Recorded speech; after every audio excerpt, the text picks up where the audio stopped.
Welcome back to another video, accent reduction video specifically. Last week, I couldn't make any videos because I was sick. So this week, I picked up where I left off, and what we're going to be getting into today is the T sound, one of the T sounds, because the T is pronounced in different ways depending where it is in the word, whether it's in the beginning of a word, in the middle of the word, at the end of a word. And if it comes after an N, if it's a held T, there are several variations of the T sound, and we're going to be getting into them little by little in future videos. For today, what we're going to be focusing on is the silent T sound. All right, now let's call it the informal way of calling it is the silent T. It's actually a glottal stop, or more specifically, T glottalization. Right, but why complicate life? Let's just call it the silent T. Right now, what is the silent T? Basically, a lot of the times in a word, you're going to see the T, but we don't actually pronounce it. Right? And the reason for that is basically because the T sound, the t, t, t, and the sound are pronounced so closely in the mouth that the T, the t, t, t, might not even be heard. Right? So if you say t, t, you'll notice that your tongue is touching the top of your mouth, the roof of your mouth, and you're popping it. T, t, t. If you were to say which is a nasal sound, but your tongue is doing the same thing. It's actually the tip of the tongue is touching the roof of the mouth. So it's a So since both of them kind of have the same tongue position, then the N basically cancels the T out. Therefore, you don't really hear the T a lot of the times. So what we're going to do is we're going to see if we can practice a little bit that silent T sound. All right, so let's get into it. Start from the very beginning. We have on the left-hand side, you see that column on the left-hand side. That's the actual word. That's the way you see it written. On the right-hand side, those are words. That's the way it would look like if we were to pronounce it the way it's commonly pronounced, right? But the actual way it's written is on the left-hand side with the red T's. Now, every time you see a red T, we do not want to pronounce it. So let's go over this list. So we have interview, interview, interface, interface, internet, internet, interstate, interstate, interrupt, interrupt, interfere, interfere, interactive, interactive, international, international, advantage, advantage, percentage, percentage, 20, 20, printout, printout, printer, printer, winner, winner, and enter, enter. All right, now you guys give it a shot. Every time I pronounce the word, I want you to pronounce it right after me. All right, so try it. The first one, interview, interface, internet, interstate, interrupt,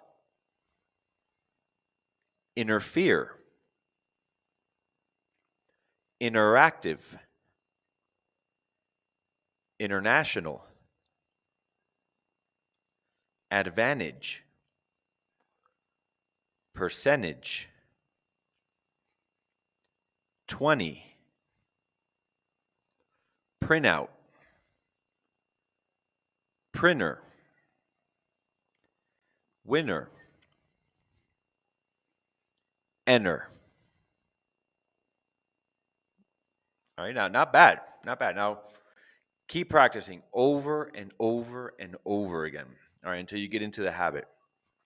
It might feel a little unnatural in the beginning, especially if you're used to pronouncing the T's, like interview. If you're constantly saying interview, interview, interview, it may be a little bit difficult to change that chip in your brain, but it's all a matter of practice. The more you practice, the more natural it's going to be over time. So let's take some of these words and let's see if we can stick them in some phrases or in some sentences. All right, so let's practice here. Start from the very beginning. Again, I'll read it out loud. I'll pause for a few seconds, and you're going to read it after I do, just to practice. So starting from the beginning. He had a great interview. Try to enter the information. Turn the printer on. Finish the printing. She's at the International Center. I'll repeat that one because it's a little long. She's at the International Center. It's 20 degrees in Toronto. Actually, the T in Toronto should be read too. So it's 20 degrees in Toronto. I don't understand it. I don't understand it. She invented it in Santa Monica. She invented it in Santa Monica. He can't even do it. He can't even do it. They don't even want it. They won't ever try. What's the point of it?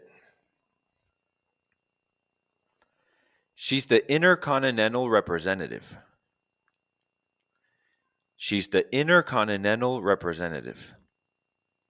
There's actually two T's that should be read in intercontinental. One, two, three. Three T's that should be read. Intercontinental. Intercontinental. We don't pronounce any of those T's. She's the intercontinental representative. Then we have, hasn't he? Isn't he? Aren't I? Won't he? Doesn't he? Wouldn't it? Didn't I? So one more time. Hasn't he? Isn't he? Aren't I? Won't he? Doesn't he? Wouldn't it? Didn't I?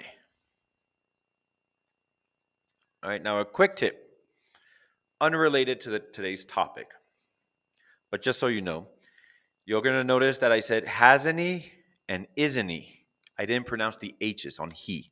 I didn't say he, because very commonly, we don't pronounce those H's on pronouns. Any pronoun that has an H, him, her, he, I can't think of another one, but any pronoun that begins with H, we drop that H. So we just pronounce the E or the So I was talking to her, not talking to her, but talking to her. That's another video that I'll make in the future about those H's that we drop on pronouns. But more or less, that's the practice. Now, go back, practice it over and over and over again.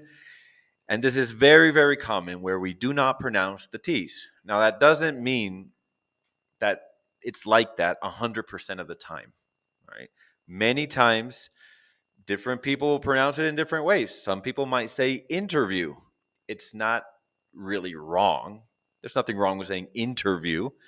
It's just very common or prevalent to hear interview. All right. So let's see if we can get into some clips, some movie clips and clips from series. So you've already practiced the words and the sentences. Now what you're going to do is you're going to listen to how it's pronounced in very natural speech through movie clips or series. So let's... A printer and a modem, 2 slots. No, I'd have... A printer and a modem, 2 slots. No, I'd have to turn the printer on again. Just bought a laser printer. But it's the kind that spreads slowly, you know, it takes about 20 years, and now pretty soon it's gonna be 24. There's no price. How about $20? It's a Marc Jacobs dress. It's only been worn once. 5 years old. I'm not that same little snip. My lawyer said that you're going to prison for 20 years, Jordan. Basically. Was I some percentage not cool? What percentage? You're not taking a percentage of the pot. What was the exact percentage? Now, how do you want to work this? Flat rate or percentage? I can't say on the percentage, but you can have the 10 million plus some form of participation to be mutually, etc., etc. And I can give you a percentage if you help me invest it. I'm in transport. International air freight, mostly. And here they are, ladies and gentlemen, from all over the world, the Miss International Beauty contestants. Welcome to Miami International Airport. Remember, He wants me to study international law at Yale. Alrighty, just some examples. If you want to go back, just replay those clips, repeat them over and over again. The sentences is really good to just listen and repeat, and focusing in this case on that silent T. All right, now the most important thing is to practice. So if you did like the video, like every video, I'll repeat the same thing. Hit the like button, subscribe, follow me on Instagram, on YouTube, on TikTok. Ring that notification bell so that you can keep up to date with future videos on accent reduction and how to pronounce certain words the way we do in the US. And to finish up, as customary, let's get into the quote. So today's quote is from Eleanor Roosevelt, former First Lady of the US. She says, "Do one thing every day that scares you." And I couldn't agree more. We have to push ourselves. We have to step outside of our comfort zone. If you feel uncomfortable pronouncing certain things in certain ways because you're not used to it, that's a good thing. You should feel uncomfortable. You have to push yourself. And again, like I've said in the past, if you make mistakes, it's okay. It's actually even better if you make mistakes because that's how you improve and you learn a lot faster, by making mistakes. But get out of your comfort zone. Start pronouncing certain words, certain phrases in certain ways. And little by little, we'll be building this house. A house is built one brick at a time. And little by little, you'll see how your pronunciation and your accent improves. Slowly but surely. All right, so that's pretty much about it for today, guys. Stay tuned for my next video, which I'm not sure what I'm going to make it on yet. I think it's going to be on intonation, possibly. But if there's anything in particular that you'd like me to make videos on or clarify something in particular, just let me know in the comments below. I'll read it and I'll make a video just for you. All right. So, peace.